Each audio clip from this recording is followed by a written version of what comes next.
नमस्कार, आप देख रहे हैं प्रॉपर्टी प्लस और मैं हूं दीपक यादव। फेस्टिव सीजन की शुरुआत हो चुकी है और बीते 2 साल बाद इस बार का फेस्टिव सीजन ऐसा है कि जब पूरा बाजार दिल खोलकर बेसब्री के साथ ग्राहकों का इंतजार कर रहा है।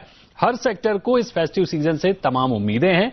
तो प्रॉपर्टी मार्केट इस बार कैसी उम्मीदें कर रहा है, क्योंकि बीते 1.5 साल में घरों की बिक्री में जिस तरह के आंकड़े देखने को मिले हैं उनसे आगे अच्छे संकेत तो मिल ही रहे हैं, लेकिन कुछ बाधाएं भी हैं जिनका जिक्र जरूरी है। तो इस फेस्टिव सीजन प्रॉपर्टी मार्केट के लिए क्या ट्रिगर्स हैं, क्या हर्डल्स हैं, उन पर करेंगे चर्चा। हमारे साथ हैं कुछ खास मेहमान। सबसे पहले उनसे आपका परिचय कराते हैं। हमारे साथ हैं Pradeep Agarwal, chairman Signature Global. Affordable housing में काफी शानदार काम किया है प्रदीप जी ने। वरुण गुप्ता हमारे साथ हैं, डायरेक्टर आशियाना हाउसिंग, सीनियर हाउसिंग में काफी बड़ा नाम है। रवि सिन्हा हमारे साथ हैं, सीईओ ट्रैक टू रियल्टी। और आशीष नारायण अग्रवाल हैं, founder and CEO property pistol. तो आप सभी मेहमानों का बहुत स्वागत है जी बिजनेस पर। प्रदीप जी, मेरा पहला सवाल आपसे ही होगा, बीते 1.5 साल में हमने हाउसिंग में शानदार बिक्री देखी है, इस बार कैसी उम्मीद कर रहे हैं और क्या ट्रिगर्स हैं जो बिक्री को बढ़ाते हुए दिख रहे हैं? बिल्कुल ठीक कहा आपने। जो फेस्टिव सीजन है वो इस बार भी बहुत बेहतर रहने वाला है। इवन मैं फेस्टिव सीजन को थोड़ा सा और अगर थोड़ा सा यानी बढ़ाऊं तो मुझे लगता है ये फेस्टिव सीजन पिछले 6 मंथ से ऑलरेडी चालू हो चुका है, क्योंकि आप देखें कि पिछले 6 महीने में जो प्रॉपर्टी के प्राइसेस हैं वो भी इंक्रीज हुए हैं और जिन लोगों ने भी अपने घरों को बुक कराया है उन्होंने कहीं ना कहीं उसमें एक पैसा कमाया है या प्राइसेस वहां से बढ़ गए हैं। तो जो फेस्टिव सीजन में लक्ष्मी जी आनी चाहिए वो ऑलरेडी उनके पास उनके घर के जो प्राइस बढ़ गए हैं उसके रूप में आ चुकी है। और मुझे लग रहा है कि ये फेस्टिव सीजन भी और कुछ ना कुछ बेहतर करने वाला है। रीजन बहुत सिंपल है कि जो घरों की डिमांड है वो पिछले 1 साल से ऑलरेडी अपने एक टेक ऑफ को ले चुकी है। लेकिन क्या है कि जैसे जैसे प्राइसेस बढ़ रहे हैं थोड़ा सा लोगों के लिए कहीं ना कहीं फिर खरीदना एक चैलेंज बनता जा रहा है। लेकिन फिर भी मैं उम्मीद कर रहा हूं आज की डेट में जो कस्टमर है बहुत एग्रेसिव है खरीदने के लिए और ये डिमांड इस फेस्टिव सीजन के बाद भी चलती रहेगी। मेरा अगला सवाल वरुण जी आपसे होगा। एनसीआर में सेल और एप्रिसिएशन में बढ़ोतरी हुई है। एनारॉक की रिपोर्ट के मुताबिक यमुना एक्सप्रेस वे में 2019 से 38% की बढ़ोतरी देखने को मिली है एप्रिसिएशन में। ट्रिगर्स तो प्रदीप जी ने बता दिए, लेकिन रॉ मटेरियल के भाव, बढ़ती ब्याज दरें चिंता भी बढ़ा रही हैं। तो घरों की बिक्री में हर्डल्स क्या देख रहे हैं आप? सर, मैं भी बहुत बुलिश हूं। मेरे को बिक्री के हर्डल्स बहुत दिख नहीं रहे हैं अभी जो सिचुएशन हो रखी है। आई थिंक ओवरऑल जो इनकम रेशियोज हैं, property price to income ratios जो हो रखे हैं इंडिया में we are at an all time best. तो मेरे को जितने कंस्ट्रक्शन कॉस्ट इंक्रीजेस भी हैं वो भी कस्टमर्स को पास ऑन होने में दिक्कत नहीं दिख रही है आज के दिन। जिस टाइप से I would say all time low real estate prices हैं as a proportion of annual income of people. बहुत ज्यादा टाइम करेक्शन हुआ है over the last 7-8 years in real estate. तो आगे के लिए मेरे हिसाब से ओवरऑल मार्केट में सेल्स और प्राइस इंक्रीजेस दोनों ही अपार्टमेंट्स में अच्छी रहेंगी। रवि जी, अगला सवाल मेरा आपसे होगा। एनसीआर के 2 दिग्गज डेवलपर्स का अनुमान सुना आपने, आपका अनुमान क्या कहता है? इस फेस्टिव सीजन प्रॉपर्टी मार्केट किस तरह से रिएक्ट करने वाला है? बात इस फेस्टिव सीजन की नहीं है। मैं इस सेक्टर को 1 दशक से ज्यादा देख रहा हूं। जब भी फेस्टिव सीजन की शुरुआत होती है तो इंडस्ट्री नैरेटिव काफी बुलिश होता है, लेकिन इंडस्ट्री नैरेटिव जितना बुलिश होता है पोस्ट फेस्टिव जो सेल्स के एक्चुअल फिगर्स होते हैं वो उसमें अक्सर रिफ्लेक्ट नहीं करता है। मुद्दा ये नहीं है कि पेंट अप डिमांड है या नहीं, मुद्दा ये है बायर की अफोर्डेबिलिटी इस समय है या नहीं है। लोगों के जॉब लॉसेज हुए हैं, सैलरी कट्स हुए हैं, इन्फ्लेशन बहुत हाई है, अब इंटरेस्ट रेट भी बढ़ने की तरफ जा रहा है। तो ऐसे में मुझे नहीं लगता कि बहुत बुलिश होने की जरूरत है, मुझे लगता है रियलिस्टिक होने की जरूरत है। एक और इंडस्ट्री नैरेटिव बार बार दी जा रही है कि एनआरआई बायर्स मार्केट में आ रहे हैं। देखिए, एनआरआईज को मैं 2 लेवल पे देखता हूं।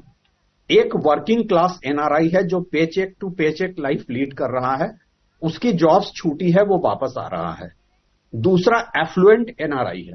जो एफ्लुएंट एनआरआई है वो इस देश का हेल्थ इंफ्रास्ट्रक्चर कोविड में देख चुका है, वो ओवरसीज मार्केट में इन्वेस्ट कर रहा है।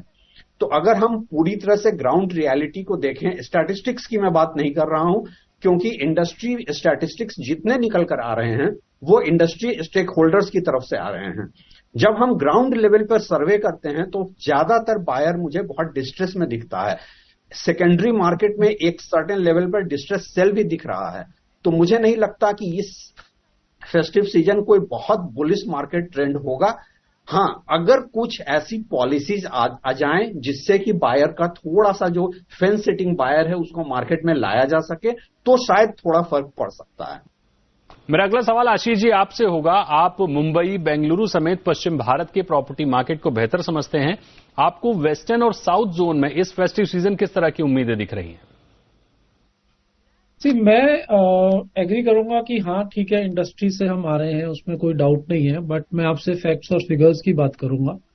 अगर मैं अपनी सेल्स में ग्रोथ देखता हूँ, भी महीने के हम लोग ऑलमोस्ट 450 से 500 फ्लैट्स बेचते हैं अक्रॉस इंडिया। लास्ट 12 महीने में we have sold some 6000 worth crore of inventory. तो मैं ओवरऑल अगर मैं मंथ ऑन मंथ ग्रोथ की बात करूं तो June last year versus June this year में मेरे को 80% ग्रोथ दिखी है। July last year versus July this year में मेरे को 60% ग्रोथ दिखी है अपने बिजनेस में इंटरनली। ठीक है, अब अगर मैं एनआरआई सेगमेंट की बात करूं तो हमारा दुबई में ऑफिस है, अबू धाबी में, कतर में ऑफिसेज है। तो मैं बहुत अच्छी स्ट्रांग डिमांड देख रहा हूं एनआरआई मार्केट से इन हाउस। अपने मुंबई और बाकी सिटीज में भी हमारा ऑफिस, नोएडा, गुड़गांव, लखनऊ में भी हमारे ऑफिसेज है। तो मैं अक्रॉस इंडिया ये डिमांड देख रहा हूं एनआरआई में भी। अगर in terms of festive season की अगर मैं आपको बताऊं तो we are very bullish in on Q3 and Q4। मतलब Q3 और Q4 जो अपना सितंबर इंक्लूड करके मैं बोलूंगा कि सितंबर से लेके पूरा मार्च तक, जैसा कि प्रदीप सर ने बोला कि ये सिर्फ फेस्टिव सीजन की बात नहीं है, ये एक्सटेंड करेगा ईयर एंड तक। मैं बिल्कुल सहमत हूं इस बात से और उसमें कोई दो राय नहीं है। जिस तरह की पोजीशनिंग बड़े डेवलपर्स ले रहे हैं, जिस तरह की लॉन्च पाइपलाइंस हमको दिख रही हैं, सितंबर के बाद एक से एक लॉन्चेस अपने को मार्केट में आते हुए दिखेंगे। जो बड़े बड़े डेवलपर्स हैं उनके जो टारगेट्स हैं, 10,000 करोड़ की सेल हमने देखा लास्ट ईयर प्रेस्टीज ने अचीव करी। इस साल 10,000 के ऊपर जाने वाले मुझे लगता है कम से कम 2 से 3 डेवलपर होने चाहिए। और ओवरऑल मतलब कहीं मेरे को कोई गैप नहीं दिखता है। और अगर Q1 की आप देखेंगे, अप्रैल में, जून, जुलाई तक भी थोड़ा मार्केट सेंटीमेंट डाउन था। सेंसेक्स में हमारे काफी मार्केट में ड्रॉप था, अभी सेंसेक्स भी बाउंस बैक कर रहा है। और ओवरऑल जो गवर्नमेंट की पॉलिसीज अगर मैं देख रहा हूं तो रेपो रेट उन्होंने थोड़ा बढ़ाया है, उसमें कोई डाउट नहीं है। उसकी वजह से होम लोन्स थोड़े कॉस्टली हुए हैं। बट आप उसका लॉन्ग टर्म इम्पैक्ट देखेंगे इन्फ्लेशन कंट्रोल करने के लिए। अब इन्फ्लेशन बढ़ता है तो परचेजिंग पावर कम हो जाती है बायर की, वो एक बड़े तरीके से इंडस्ट्री को इम्पैक्ट करता है। तो मैं रेपो रेट में जो माइनर इंक्रीज आरबीआई कर रहा है, मैं उसको बड़े पॉजिटिवली देखता हूँ। एंड आई थिंक वो माइनर इम्पैक्ट, और आजकल फ्लेक्सिबल रेट्स होते हैं तो वो माइनर इम्पैक्ट है, उतना बड़ा डिसीजन मेकिंग में इम्पैक्ट नहीं होता। We are very bullish on the sector, absolutely no doubt about it. Pradeep ji, affordable housing में सरकार की दखल और छूट के बाद शानदार बिक्री देखने को मिली है। ऐसे में इस सेगमेंट में अब कैसा रिस्पांस है और क्या वजह रही कि सरकार ने एक बार अफोर्डेबल हाउसिंग में को बंद किया, उसके बाद दोबारा छूट देनी शुरू कर दी? देखिए, एक तो ये जो गवर्नमेंट है इसके दिमाग में एक चीज बहुत क्लियर है कि हर परिवार को एक घर मिलना चाहिए। क्या होता है कि आप ना घरों की डिमांड का स्ट्रक्चर देखें कि अगले 8 साल में जो घरों की डिमांड है लगभग 1 करोड़ 80 लाख के नियर अबाउट फ्लैट्स की रिक्वायरमेंट है मेट्रो सिटीज के अंदर। एंड जो पर ईयर प्रोडक्शन है वो 5 लाख से भी कम है। आप ये बताइए ये नंबर्स कैसे पूरे होंगे जब हर साल एक यूथ जो है वो पढ़ के आता है और उसको एक अपना घर चाहिए होता है। वो घर नए कहां से आएंगे? क्योंकि आज की डेट में अफोर्डेबल हाउसिंग को बढ़ावा दिए बिना गवर्नमेंट के टारगेट पूरे नहीं हो सकते। तो मुझे लगता है गवर्नमेंट बहुत पॉजिटिव है इन चीजों पे। आज जो प्रधानमंत्री आवास योजना अर्बन को एक टाइम के लिए, कुछ टाइम के लिए रोका था, उसको फिर कैबिनेट ने लास्ट वीक अप्रूवल दे दी है कि अगले 2 साल के लिए एक्सटेंड कर रहे हैं उसे। और उससे कॉमन मैन को बहुत फायदा होगा। लगभग 2,67,000 रुपए के नियर अबाउट का एक जो बेनिफिट है सीएल स्क्रीन का, वो उसे मिलने वाला है और एक कॉमन मैन के लिए वो बहुत बड़ा अमाउंट है। दूसरी बड़ी बात, अफोर्डेबल हाउसिंग की जो डिमांड है वो अबेंडेंट है। आज आप ये मान के चलिए कि जो भी नंबर ऑफ प्रोडक्शन आ रहा है यूनिट, ये जो नए लॉन्चेज आ रहे हैं, ये बहुत कम है, बहुत कम है। यानी आप ये मान के चलिए ऊंट के मुंह में जीरे के बराबर है। जो डिमांड है वो बहुत ज्यादा है। आज ये जो आपको जैसा आशीष जी ने बताया कि जो डिमांड है वो हर लेवल पर नजर आ रही है। अगर क्वार्टर ऑन क्वार्टर की बात करें तो पिछले जून से इस जून का जो नंबर है बहुत ज्यादा हायर है। वो यही रीजन है कि जो डिमांड है वो बहुत ज्यादा है और सप्लाई उसके सामने बहुत कम है। तो आज इश्यू ये नहीं है कि आप कितना बेच सकते हैं सामान, रीजन क्या है कि कितना सप्लाई कर सकते हैं। डिमांड ज्यादा है, सप्लाई कम है। तो मुझे ये लगता है कि आने वाले टाइम में ये जो ट्रेंड है ये कंटिन्यू रहने वाला है। ये ऐसा नहीं है कि कुछ पर्टिकुलर टाइम के लिए, क्योंकि इसका रीजन है इसमें जो बायर आ रहा है वो एंड यूजर है। सो हमें ये समझना पड़ेगा ये स्पेकुलेटर बायर नहीं है जिनको आज लेना है या कुछ तेजी के बाद बेचना है। तो जहां एंड यूजर आता है वहां पे एक लॉन्ग टर्म विजन के साथ आता है और उसे पता है उसे घर लेकर रहना है। तो आई थिंक सो मुझे लगता है कि आने वाले वक्त में अफोर्डेबल हाउसिंग तो एक ऐसा एरिया है जहां डिमांड कम होने का सवाल ही नहीं है। वरुण जी, इस फेस्टिव सीजन एनआरआई इन्वेस्टर्स का मूड क्या दिख रहा है? आपका ज्यादातर फोकस सीनियर हाउसिंग में है, ऐसे में वहां किस तरह का रिस्पांस देख रहे हैं? सर, बड़ा मुश्किल होगा कहना एनआरआईज का स्पेसिफिकली क्या है। हम लोग कोई सेपरेट ऑफिसेज नहीं रखते हैं टारगेटिंग एनआरआईज। मेरा इतना कहना है जनरली सीनियर हाउसिंग का डिमांड और जनरल हाउसिंग का डिमांड आज के दिन अक्रॉस द बोर्ड अच्छा है। मुझे कहीं ये नहीं दिख रहा कि किसी पॉकेट में कमी दिख रही है, किसी पॉकेट में ज्यादा दिख रहा है। Across the board secular industry अच्छा कर रही है। तो I expect things to be good across the board as I see. I don't see any particular challenges in any particular pockets. Ravi sir, लगातार हम देख रहे हैं कि भारतीय करेंसी कमजोर होती हुई दिख रही है, उससे क्या एनआरआईज का भारतीय रियल एस्टेट में निवेश बढ़ता हुआ दिखेगा? नहीं, मैं जैसा कि मैंने कहा, देखिए एनआरआईज को आपको दो सेगमेंट में रखना पड़ेगा। ये जो पे चेक टू पे चेक की लाइफ लीड करने वाले एनआरआईज हैं उनको कोई फर्क नहीं पड़ता कि आपका रुपया कमजोर हो रहा है या मजबूत हो रहा है। जिस सेगमेंट को फर्क पड़ता है वो सेगमेंट आज भी इंडिया से बाहर अपने लिए अपॉर्चुनिटी ढूंढ रहा है और यहां पे शायद इंडियन रियल एस्टेट को थोड़ी सोल सर्चिंग की जरूरत है। आपने एक बहुत अच्छा सवाल उठाया था कि सीनियर हाउसिंग में एनआरआईज का इंटरेस्ट बढ़ा है या नहीं। एक्चुअली हो क्या रहा है कि हम जब भी इंडियन हाउसिंग मार्केट की बात करते हैं हम टॉप 10 सिटीज की बात करते हैं। यही एक वजह है कि एक तरफ हम हाउसिंग शॉर्टेज की बात करते हैं, दूसरी तरफ 7 लाख से ऊपर के अनसोल्ड इन्वेंट्री की बात करते हैं। आपको अगर सीनियर हाउसिंग को एनआरआईज के लिए इंसेंटिवाइज करना है, आपको छोटे छोटे शहरों की तरफ देखना पड़ेगा, क्योंकि एनआरआईज में जो वापस आते हैं वो अपने होम टाउन में सेटल होना चाहते हैं। मैं आपको सर्टेन सिटीज का एग्जांपल दे सकता हूं, जहां पे जैसे कोची है, कोयम्बटूर है, ये वो शहर हैं जहां की सीनियर हाउसिंग का बहुत अच्छा अपटेक हुआ है। तो आप जब एनआरआईज की बात कर रहे हैं, और मैं जब एनआरआईज की बात कर रहा हूं, देखिए मैं एफ्लुएंट इंडियंस की बात नहीं कर रहा हूं जो फॉरेन में सेटल होना चाहते हैं, जो एक पे चेक टू पे चेक लाइफ लीड करना वाले लोग हैं, जो वापस आकर आप कह लीजिए कि आसियाना हाउसिंग के 50 लाख के घर से लेकर के वो अंतरा के 2 करोड़ के सीनियर हाउसिंग के यूनिट्स में जाना चाहते हैं। ये वो सेगमेंट है जो अपने होम टाउन में जाना चाहता है। प्रॉब्लम ये है और आयरनी ये है कि हम एनआरआईज को जब देखते हैं, हम इंडिया के टॉप 10 सिटीज में उनको फिट करने की कोशिश करते हैं और यही वजह है कि हमारा एक तरफ हम हाउसिंग शॉर्टेज की बात कर रहे हैं, दूसरी तरफ स्टैंडिंग इन्वेंट्री की बात करते हैं। आशीष जी, किस सेगमेंट और किस प्राइस बैंड में डिमांड ज्यादा दिख रही है? साथ ही वो इस फेस्टिव सीजन में सेल में कन्वर्ट होता दिख रहा है क्या? सर, डिमांड की जैसा यहाँ पे मोस्ट ऑफ द पैनलिस्ट ने बोला है कि अक्रॉस द सेगमेंट डिमांड है। मतलब अगर मैं जुलाई महीने की बात करूं तो 20 करोड़ के भी अपार्टमेंट बिके हैं और 40 लाख के भी अपार्टमेंट बिके हैं। ठीक है। अब साउथ मुंबई का अगर आप मार्केट देखेंगे, अभी गोदरेज ने कनॉट प्लेस में गोदरेज का एक प्रोजेक्ट आया था, उसमें 20-20 करोड़ के अपार्टमेंट भी बिके हैं लास्ट मंथ में। एनआरआई से भी बिके हैं, डोमेस्टिक में भी बिके हैं। अभी साउथ बॉम्बे में लोधा का महालक्ष्मी करके एक बड़ा प्रोजेक्ट अभी लॉन्च हुआ है, जिसका लास्ट वीकेंड उसकी बुकिंग चालू हुई है। बहुत अच्छा रेस्पॉन्स है ओवरऑल। उसमें आप एग्रीमेंट वैल्यू समझिए करीब 6-7-8 करोड़ के ऊपर की है।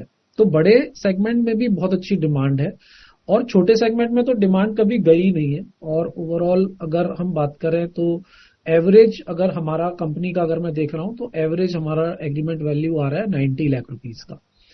और उसमें भी अगर मैं देखूं तो मतलब ये हमारा एवरेज एग्रीमेंट वैल्यू आ रहा है आज के दिन। बिल्कुल चर्चा को जारी रखेंगे, लेकिन यहां वक्त है एक छोटे से ब्रेक का। ब्रेक के बाद फिर हाजिर होंगे और देखेंगे कि फेस्टिव सीजन में और क्या कुछ अहम मुद्दे हैं और क्या कुछ अहम बातें हैं जिनको करने की जरूरत है। छोटे से ब्रेक के बाद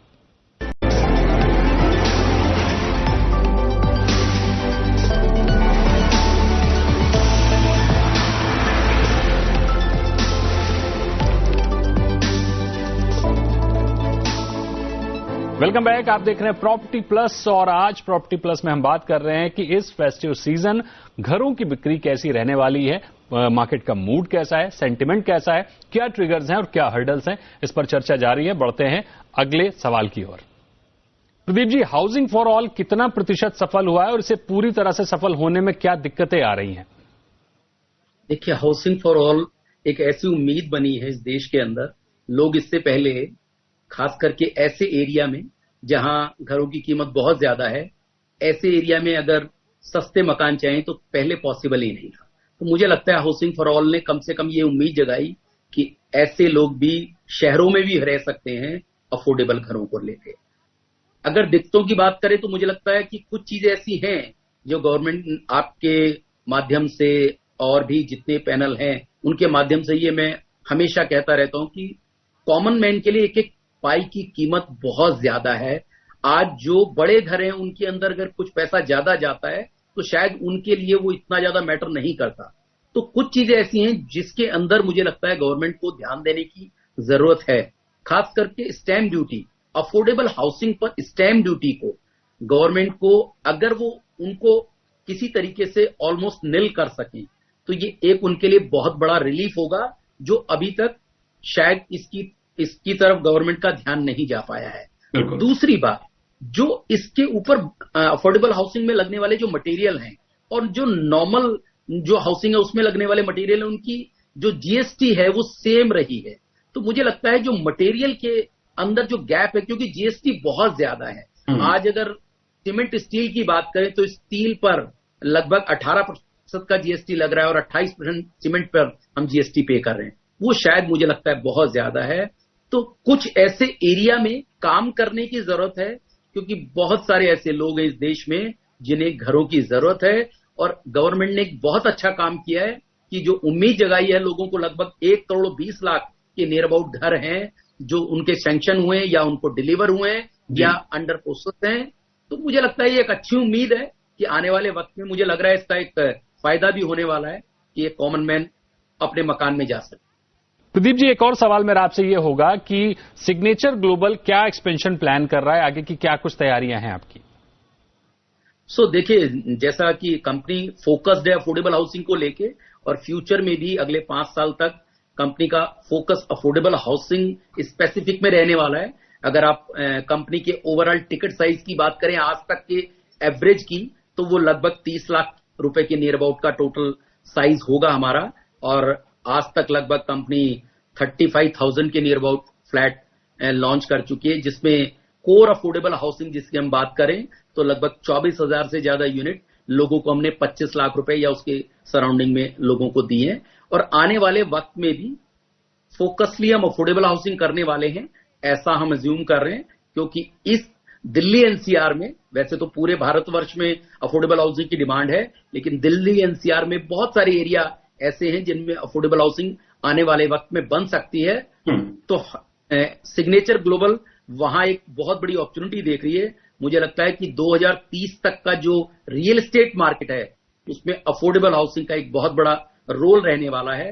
तो सिग्नेचर ग्लोबल मुझे लगता है फोकसली जो हमारा वे चल रहा है, अच्छा खासा नंबर हम लोगों को दे सके, लोगों के जो छत का एक सपना है उसको पूरा कर सके। वरुण जी, एक्सपेंशन प्लान की अगर हम बात करें तो उसको लेकर आगे आपकी क्या कुछ योजनाएं हैं? मैम सर, एक तो सीनियर हाउसिंग को लेके भी हम काफी प्रोजेक्ट्स लॉन्च कर रहे हैं दीपक जी। भिवाड़ी में नया प्रोजेक्ट है, हमने चेन्नई में 2 नए प्रोजेक्ट्स लिए हैं, पुणे और बॉम्बे के बीच में एक वराली एरिया, उधर एक नया प्रोजेक्ट लिया है। तो सीनियर हाउसिंग के काफी, सीनियर लिविंग के 4 प्रोजेक्ट्स और मिला के करीब 40 लाख फुट से ज्यादा है सीनियर लिविंग, जितना हमने कभी पहले इतना सीनियर लिविंग एक साथ लॉन्च नहीं करा है। तो ये 12 से 18 महीने में मेरे को लगता है एक एक करके प्रोजेक्ट्स लॉन्च होंगे, भिवाड़ी का सबसे पहले। और जनरल हाउसिंग के लिए भी हमने अभी पुणे में और गुड़गांव में बड़े प्रोजेक्ट्स लॉन्च करे हैं। हमने जयपुर और जमशेदपुर में भी प्रोजेक्ट्स लॉन्च करने के लिए। तो हमारा थोड़ा फोकस जयपुर गुड़गांव में अभी ज्यादा रहेगा as a company in normal housing, और सीनियर लिविंग भिवाड़ी, चेन्नई, पुणे में फोकस करेंगे। यानी पूरी चर्चा में एक बात साफ है कि डेवलपर्स काफी बुलिश हैं इस बार, जैसा कि आंकड़े बता रहे हैं कि ये पूरा साल ही फेस्टिव सीजन जैसी बिक्री दिखा रहा है, क्योंकि डिमांड लगातार बनी हुई है। अभी भी प्राइस काफी बेहतर है घर खरीदने के लिहाज से, लेकिन बड़ा सवाल है कि जैसा सेंटिमेंट दिखता है फेस्टिव सीजन में वैसा कन्वर्ट होता है क्या। एनआरआईज का फोकस बढ़ता हुआ दिख सकता है, हालांकि असल तस्वीरें सामने आएंगी फेस्टिव सीजन के बाद। बाकी प्रदीप सर, वरुण जी, रवि सर और आशीष जी, आप सभी का बहुत शुक्रिया हमारे साथ जुड़ने के लिए और अपना समय देने के लिए। आज के शो में फिलहाल इतना ही। मिलते हैं अगले शो में प्रॉपर्टी जगत की तमाम खबरों के साथ। तब तक के लिए नमस्कार।